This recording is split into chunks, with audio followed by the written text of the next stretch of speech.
In a recent interview with ESPN's Ariel Helwani, The Undertaker was discussing many things amongst his WWE career. In addition, he discussed the confrontation with Brock Lesnar at a UFC show in 2010 and his first part of the new Last Ride documentary. Now, one of the things that I wanted to discuss today was a question that he was being asked, and that was about whether he'd called it a day in the ring. And it was very interesting in terms of his answer, because he was never going to give away whether that is true or not, but he did say you'd have to wait until the end and find out what happens. And it goes back to something I heard earlier in the week by the name of the Solar Monster. He has a great podcast every single week, and he also has some videos on his YouTube channel, and I'd highly recommend you to listen to him. I put a link to his channel in the description. But I was listening to his review of the first chapter of the documentary, and courtesy of the Solar Monster, he said that he thought it was interesting about the timing of this being released, this documentary series, and how it was right now that they've released it, and especially with his match with AJ Styles at WrestleMania and how he rode off into the sunset. I know we've said that maybe a lot of times in the past few years about Taker probably having his last match, but it was undeniable that it seemed like that was probably it. And this year is 30 years of Undertaker anyway, and I know that's at Survivor Series, and who knows if he doesn't announce a retirement here and if things are back to a place where WWE can have fans in an arena, and Survivor Series is possible to happen. They could have his last match there and it would come full circle, 30 years, the start and the finish at the same pay-per-view.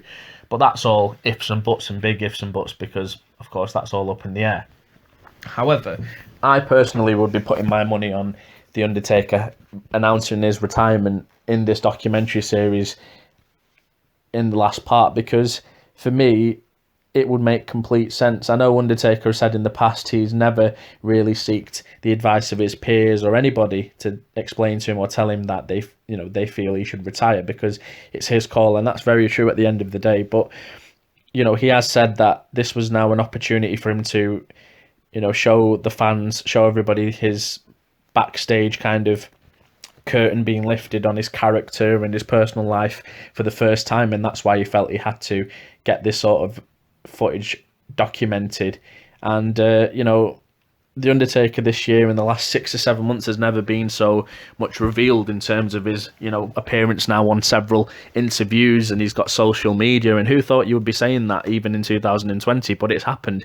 So he's accepted, obviously we know kayfabe's dead, it's the era we live in, but the fact is for me, I feel that it's interesting putting all the pieces together, especially this interview with Ariel Helwani, the comments by Solar Monster, his theory, and The Undertaker's response to the question of whether he's called it a day. For me, it seems as if he has, and it will be the confirmation of this in this actual documentary series. A lot of people have compared this to Michael Jordan's recent documentary on Netflix. I've not watched that myself.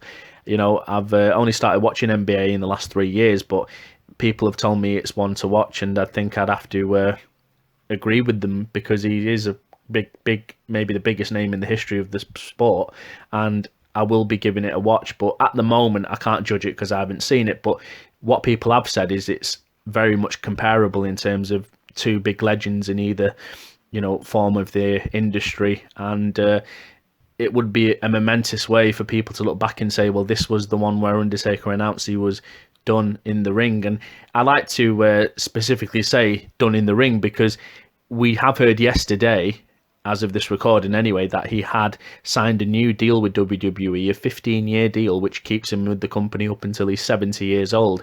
And obviously, look, all joking aside, he's not going to be wrestling until he's 70, but he will have that backstage role, I'm assuming, or whatever it may be, an ambassador role, something along those lines with the company. He was never going to be The Undertaker anywhere else but WWE. We know that, but, that just shows that Vince just idolizes this character that he's got, and he's going to commit him to WWE for as long as he possibly can. And the point being is back to the comparison with Michael Jordan as well. It's incredible that the curtain has been pulled back so much on The Undertaker, and that we are getting now some backstage look, some specifics at his personal life, all that sort of stuff that we never thought we would.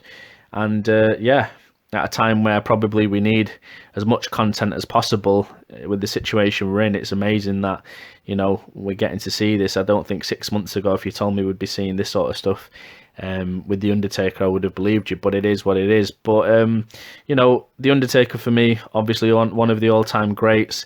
The first part of his documentary was absolutely incredible. Of course, he did mention he thought that the Roman Reigns match would be his last, hence why we saw the aftermatch taking of the hat's glove and the jacket off in the ring.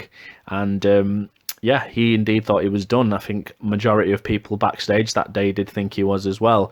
But, you know, I'm sure we'll see more reasons and how this story unfolded as of him coming back the next year and the year after and such. So we're going to get that all in the next few weeks. But for me, Undertaker will be definitely in my all-time top 5. And yeah, just some thoughts there about whether he will hang the gloves up, the boots up officially after this documentary. I think he will. And there's a majority of people out there who think the same. But then again, like I've said, we've thought this about Taker a lot of times in the past. I personally thought he would be finished after the streak ended.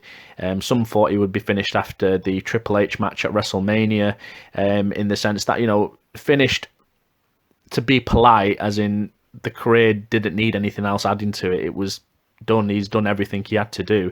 And the years after, you know, ultimately he, let's be fair, didn't have the best of performances in the ring.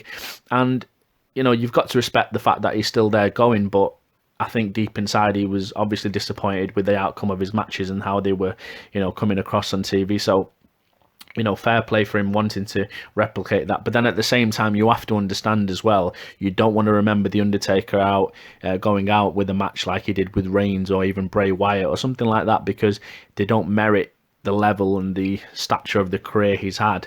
So you can understand it. There's a lot of different viewpoints basically, but that's my viewpoint on, you know, the subject at hand. And I think definitely tomorrow's second part will be better than the first. There's, you know, I think every part of this is just going to get better and better and better. And, you know, I'm sure most will probably agree that either way, they're all ones not to miss, because the stuff about Taker we're always going to be wondering, and this is the time for us to wonder what is the truth, you know. He did say, I think, about Vince persuading him to come back. Maybe we'll get a little bit more light shed on that in the second episode or whenever, but either way, I'm quite interested to see their interactions on this as well. So that's the video here for today. Just some thoughts on The Undertaker and whether he will be calling it a day after part 5 of the new Last Ride documentary. And yeah, leave your comments as well, just to let me know what you guys think. Maybe you might think different, the same, or whatever it may be in general, you know, your thoughts on Taker or anything at all. Just leave them in the comment section. And yeah, I'll see you again in the next video. Thanks for watching.